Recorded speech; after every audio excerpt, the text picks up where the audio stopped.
within my heart when I'm loving, loving, loving, loving you. Yeah, yeah, yeah. Oh, everything's a good. Bismillahirrahmanirrahim. Assalamualaikum warahmatullahi wabarakatuh. Islam merupakan agama Allah Subhanahu wa Ta'ala yang diperuntukkan untuk umat manusia agar dapat mengarungi kehidupan dengan sebaik-baiknya. Islam merupakan agama yang benar dan sempurna, tetapi tidak semua umat manusia mau menerima ajaran agama Islam. Ketika menyepi atau berkhalwat di Gua Hira, Nabi Muhammad SAW menerima wahyu yang pertama dari Allah Subhanahu wa Ta'ala melalui malaikat Jibril. Pada saat itu Nabi Muhammad berusia 40 tahun. Lalu beliau menceritakan kejadian tersebut kepada istrinya, yaitu Khadijah.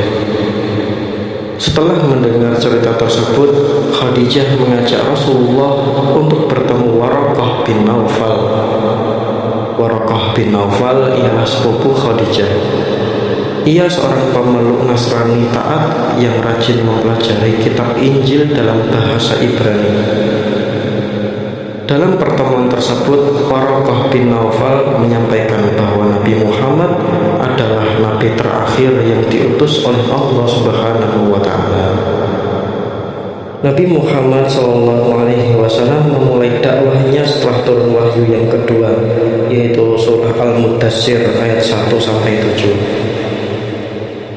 Dalam surah ini Allah Subhanahu wa Ta'ala memerintahkan Nabi Muhammad untuk berdakwah kepada umatnya.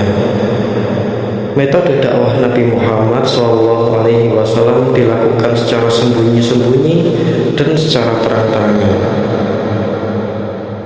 Dalam mendakwahkan agama Islam, Rasulullah SAW selalu mendapatkan petunjuk dari Allah Subhanahu wa Ta'ala.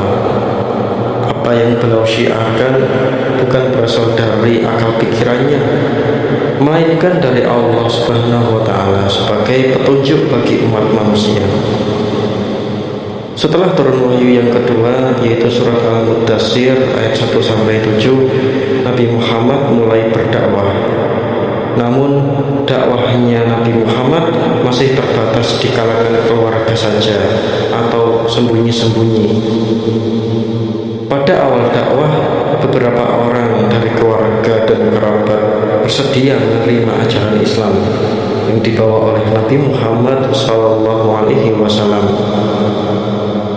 Mereka adalah orang-orang yang pertama kali masuk Islam, atau yang disebut juga dengan as-sabiqunal awwalun.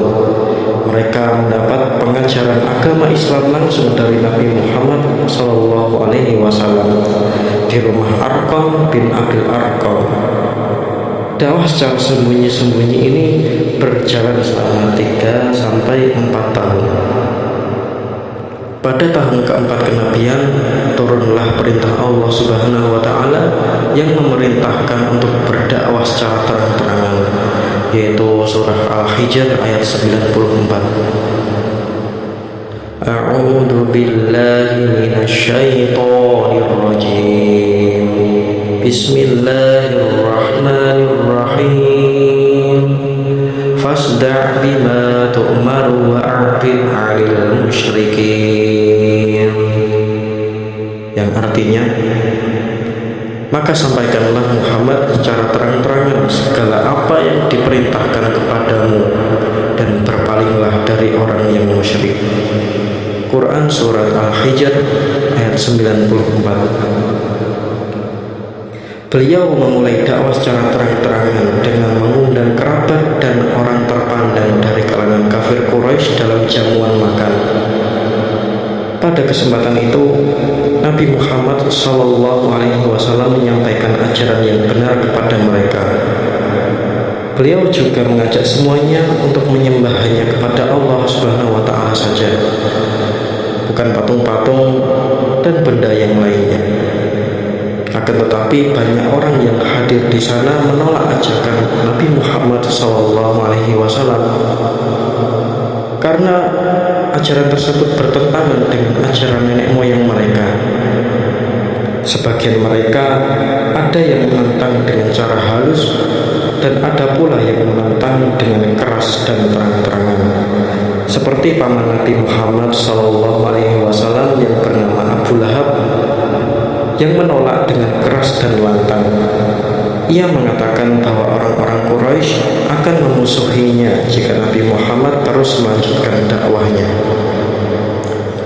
Setelah melakukan dakwah secara terang-terangan ini, Nabi Muhammad dan para sahabatnya selalu mendapatkan tentangan dari kaum kafir Quraisy. Akan tetapi, beliau dan para sahabat selalu sabar dan tidak putus asa. Semakin keras tentangan kaum kafir Quraisy, Nabi Muhammad juga semakin bersemangat untuk berdakwah dan menyebarkan agama Islam. Semoga bermanfaat.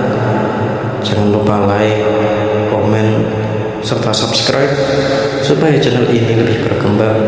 Wassalamualaikum warahmatullahi wabarakatuh. Within my heart when I'm loving, loving, loving, loving